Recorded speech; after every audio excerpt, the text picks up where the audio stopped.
His name was Ed. We played cards every Thursday night for 30 years. Same four guys, same table at the community centre, same terrible coffee. Ed always had a joke ready, always seemed fine.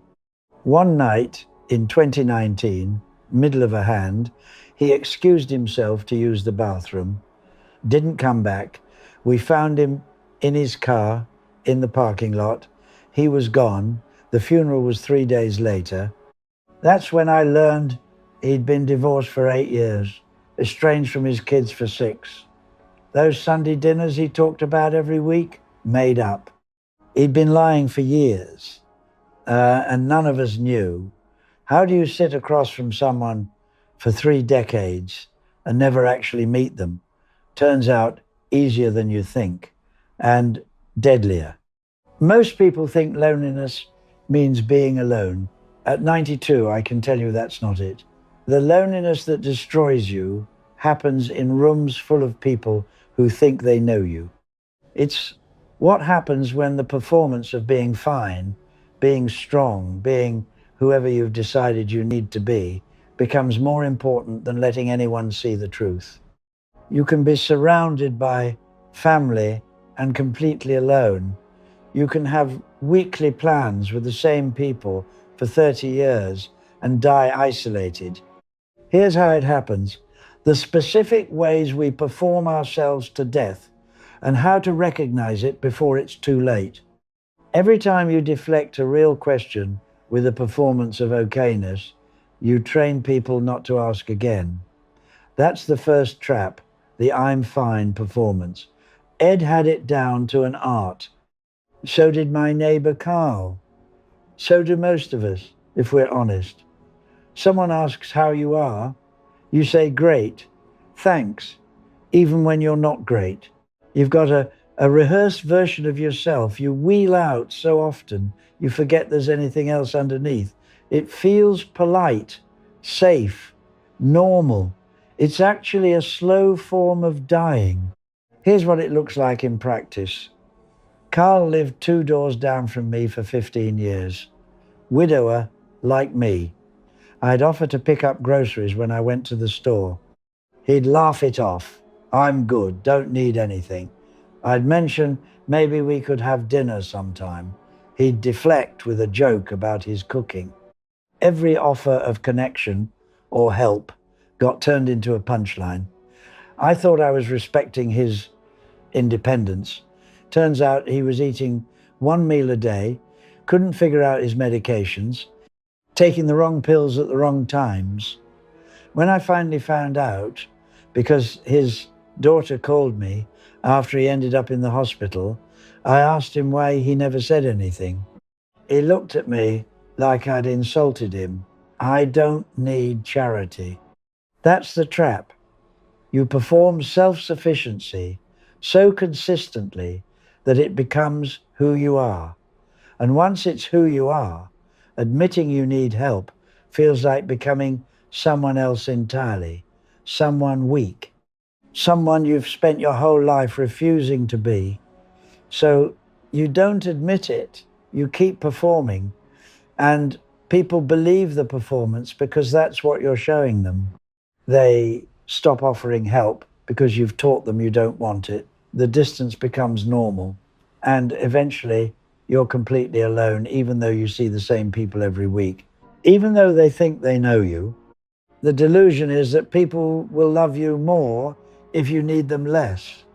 That strength means never admitting struggle. Here's what actually happens. You perform fine, they believe you, they stop checking in, and the gulf gets so wide that real conversation becomes impossible. You've trained them out of caring by training them that you don't need it.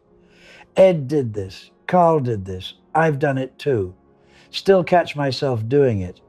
Someone asks how I am, the automatic answer is ready before I even think about whether it's true. But it's not just about hiding problems, it's about the role you play. The second trap is what I call the strong one prison. When your value comes from being the one others lean on, you become unable to be anything else. Even when you're breaking, my sister Margaret was the family matriarch for 40 years.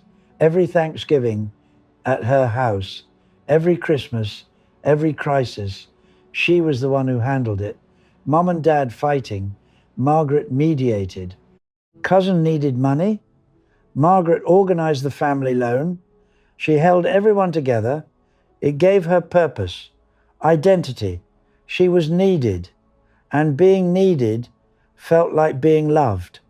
Then she had a stroke at 78, left side partially paralyzed, needed help getting dressed, bathing, basic tasks. Within 6 months, she got bitter, angry. Nobody visited enough. Nobody called.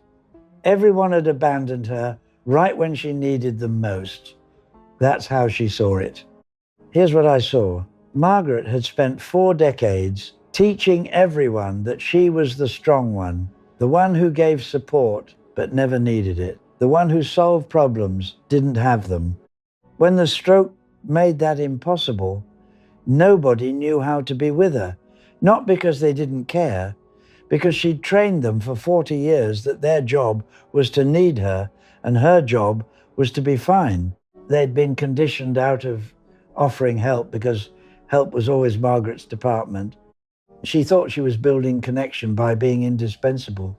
What she actually built was a role. And when she couldn't perform that role anymore, she discovered how alone she'd been all along. All those years of hosting holidays and solving problems, she was needed but not known. People came to her when they had trouble, but did they know her? Did she let them? Or was she too busy being the strong one to ever be the struggling one, the uncertain one, the one who didn't have answers? Being needed keeps people around. Being known keeps them close. Those aren't the same thing. Margaret learned that the hard way. I'm still learning it.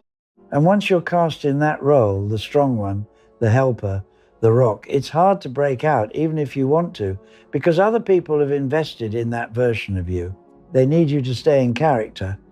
Which brings me to the third trap, the nostalgia shield. I went to a Navy reunion in 1998. Men I'd served with in Korea, some I hadn't seen in 40 years, should have been meaningful, right? Old warriors, shared history, bonds forged in combat. Instead, we spent 3 days trading the same stories we'd all told 100 times. The Liberty Port in Japan, the mess hall food, the commanding officer everyone hated. Every story polished from repetition. We knew the beats, the punchlines, when to laugh. It was a performance we could all do in our sleep. One guy, Jimmy, I think his name was mentioned, his son's addiction in passing. Just a sentence. My boy's in rehab again, 3rd time. Real pain, present tense. The whole table went silent, uncomfortable. Then someone jumped in with another old story about shore leave in 1952, and we all went right back to the script. We shut Jimmy down without a word because what he said didn't fit. It was real, and we were there to perform nostalgia. Using the past to avoid the present turns every conversation into theater. Shared history doesn't create intimacy. It can, but it doesn't automatically, not if you're using it as a shield. We weren't connecting that weekend. We were avoiding connection by hiding in the past, in rehearsed stories where we all knew our lines. Every polished anecdote was a wall. The few times someone tried to break through with something real, like Jimmy did, we shut it down and went back to 1952, where it was safe. I was lonelier that weekend than I'd been in months, surrounded by men I'd bled with, and I might as well have been alone, because none of us were actually there. We were performing versions of ourselves from 50 years ago. The past becomes a script that lets you be in the same room without being present with each other. And if you do that long enough, you forget how to be present at all.